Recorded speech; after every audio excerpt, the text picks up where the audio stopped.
আসসালামু আলাইকুম। কৃতজ্ঞতা আমাদের ধামরাই উপজেলা নির্বাহী অফিসার মহোদয়ের প্রতি। আমাদের ধামরাই 4 নং ওয়ার্ডের গার্লস স্কুলের এবং বড় বাজারের মধ্যবর্তী জায়গা, এই জায়গাটি খুবই নোংরা অবস্থায় ছিল এবং ওনাকে বিষয়টি অবগত করলে এবং ধামরাই দক্ষিণপাড়া এরিয়াতে ময়লা ছিল, দুইটি বিষয় সম্পর্কে অবগত করলে তিনি যথাযথ ময়লা কর্তৃপক্ষের সাথে কথা বলে পরিষ্কার করার বিষয়ে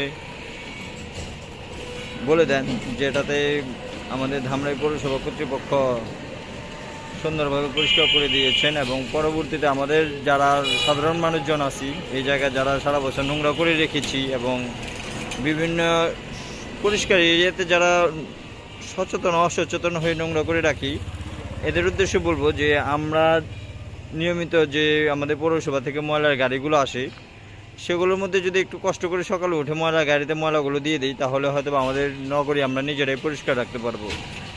নিজে সচেতন থেকে যদি আমরা এই জিনিসগুলো একটু কষ্ট করে মেনটেন করি বা ধারাবাহিক রাখি, তাহলে হয়তো আমরা আমাদের নগরীকে সুন্দরভাবে মানুষের নিকট উপস্থাপন করতে পারবো। আর যদি আমরা নিজেরাই জায়গাগুলো অপরিষ্কার রাখি বা নোংরা করে রাখি, তাহলে আমাদের এটা দৃষ্টিগোচর হয় বা এটা দৃষ্টিকটু লাগে বিষয়টা।